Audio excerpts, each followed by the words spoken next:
I had someone leave a Facebook comment. Really, it was a YouTube comment. And it really wasn't a comment, it was a question. And they asked how the Tindeq is going with clients.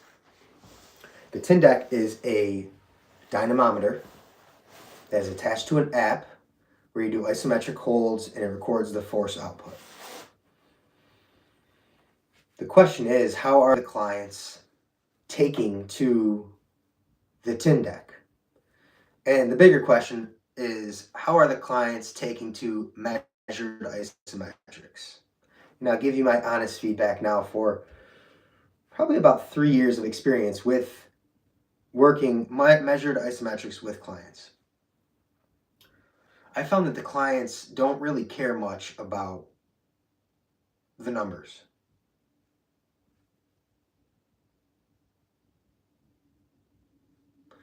Very rarely do I have someone ask, what was my number? What were my numbers there?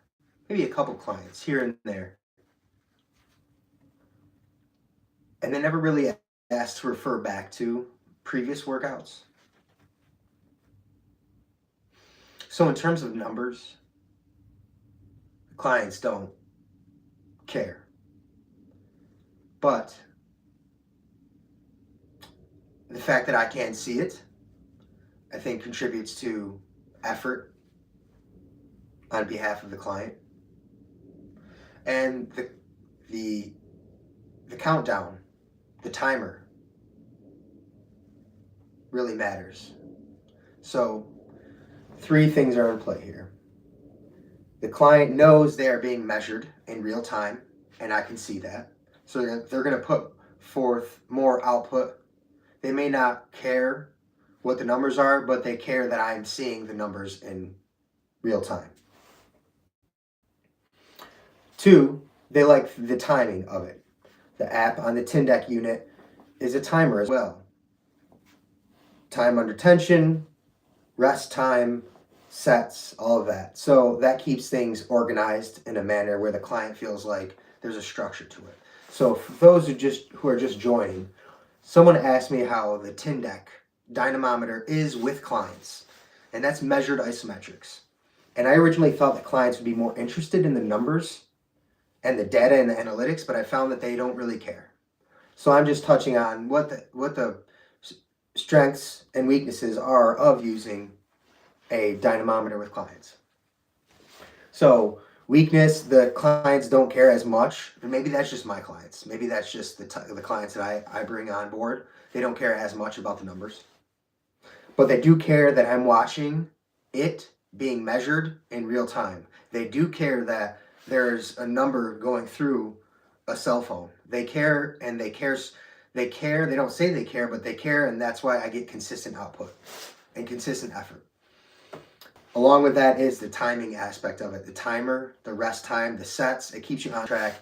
And a structured workout, in terms of time under tension, reps and all that stuff, is probably a good feature for customers and clients. So, and to review, less about data and analytics, more about being measured. At this time, I'll take any questions. Something I wanted to discuss. There was another point I wanted to bring up.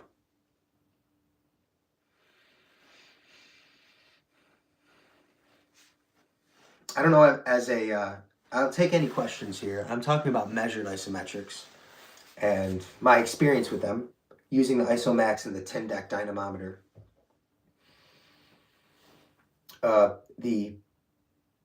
If you are someone who loves to track data, this is great for you because you get data after every set. If you're someone who doesn't love data that much and you don't really care about the numbers, this will at least keep you honest. Measured isometrics keep you honest because you're getting a reading. So you can't really loaf it. Okay? Difference between the Isomax and the Tindeq is Isomax is a bar. In order to get the read, you have to have both hands on the bar because the eye hook is at the center of the bar. So for balance purposes, you have to have both hands on. Now, with the dynamometer, it's a hook. so you can put a handle on. And this is where you can get single arm stuff. Does anybody else have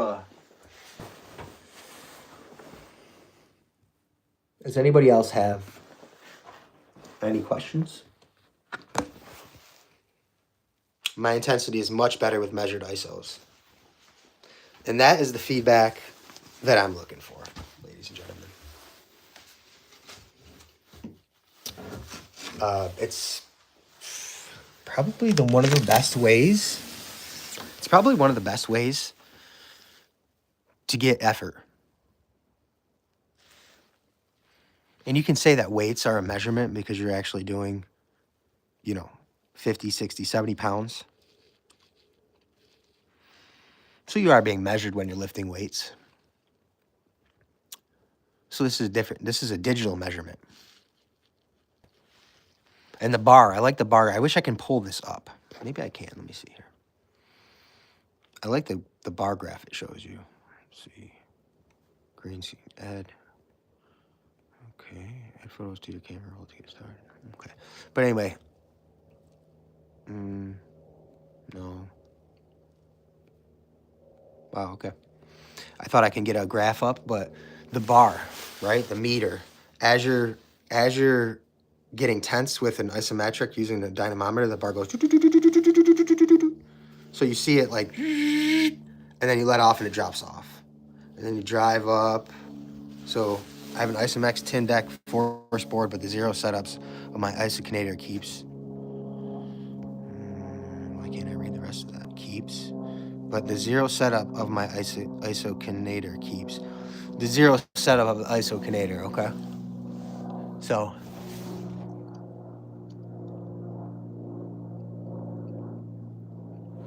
Just a plane flying by.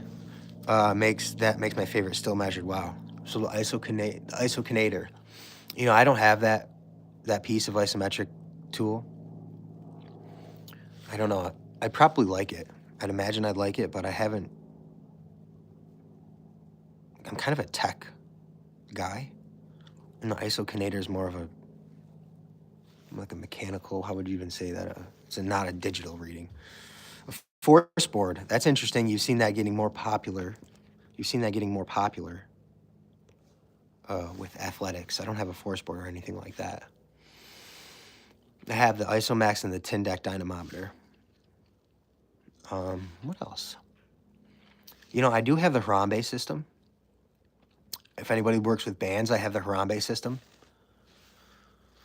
But just a good old-fashioned, yielding isometrics with body weight side, I feel like that's made a huge impact on my clients. There's literally no weight, just hold yourself in position. I call them position holds. What do you think of that name, position holds? Like push-up hold, that's a position hold. Get in a position, hold the position. So split squat, some sort of range of motion or arms locked out, a wall sit. I think if people implement those alone will really go a long way. You can do for a yielding position hold, a single leg deadlift. That's probably better. I shouldn't chew gum. I shouldn't chew gum while I'm on camera. Like 5.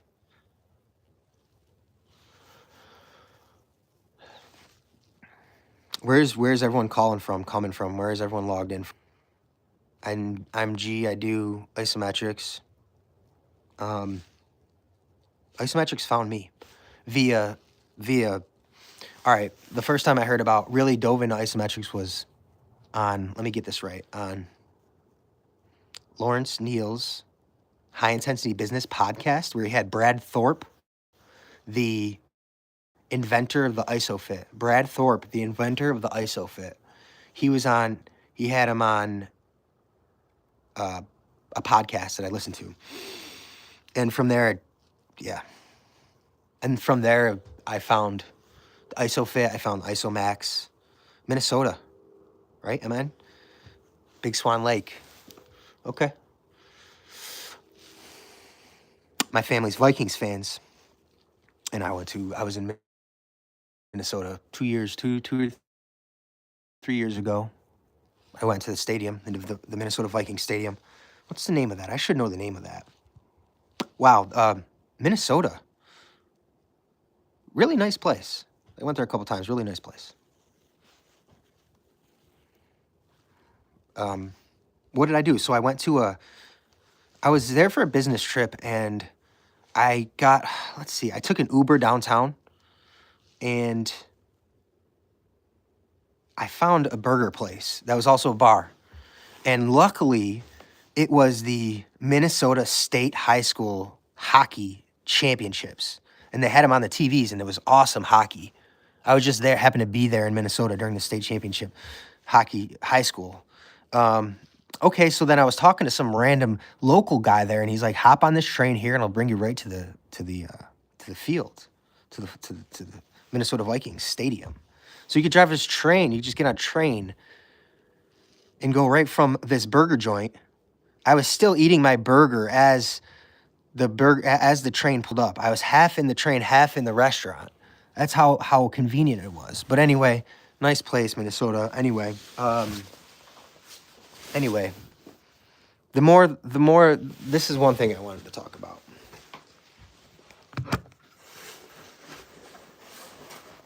Being able to hold position. Okay, so this is the rabbit hole I'm going down. Let me ask you, chat, what is the upper body meant to do? What's the upper body meant to do? What's the upper body meant to do? It's meant to throw, right? Throw, okay? It's meant to punch, right? It's meant to climb.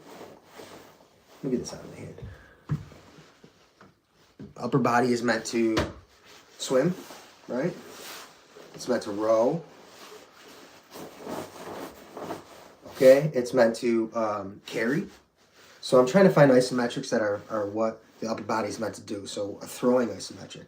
I always find myself going back to the shoulders are doing the opposite. The trunk's rotating. So one arm is in flexion, one arm is in extension. Boom. A punch, a strike, one shoulder's going back, one shoulder's going forward, elbows extending, right? Or a swim, one arm's going up, one arm's going back, okay? Or a throw, one arm's going back, one arm's coming forward, right? Or, but here's the thing, okay, ready? All that has this. A run, running. Here's the thing, though. Climbing, right? Climbing is a natural movement. The carry is an isometric hold. And the carry is not shoulders rotating. The carry is just a hold. The lift, go-to guys call it the lifting engine. Right? When you're lifting things, your shoulders aren't rotating most of the time. You're picking them up.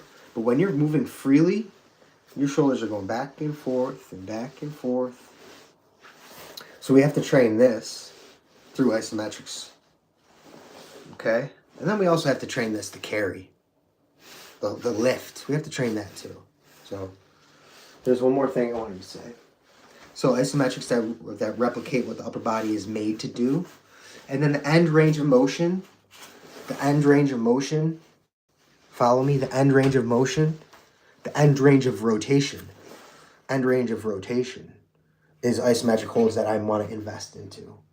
Right? If you can get the end range of rotation, both this way and then this way, I would feel like you then cover all of the rotation between those two. If the end range is strong, the middle range is strong. So I want to cover all the bases with the end range of rotation as well. And at that point, I think that's it for me.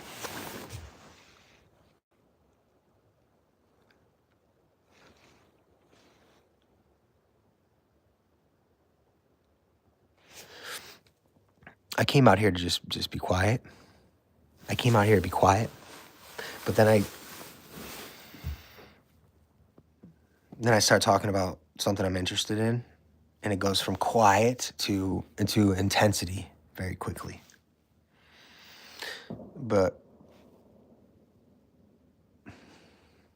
That sounded like a gunshot. Did you hear that? I think it is deer hunting season, actually. Deer? Deer? Is it deer hunting season? All right. Like and subscribe. That's it for me. Back to quietness.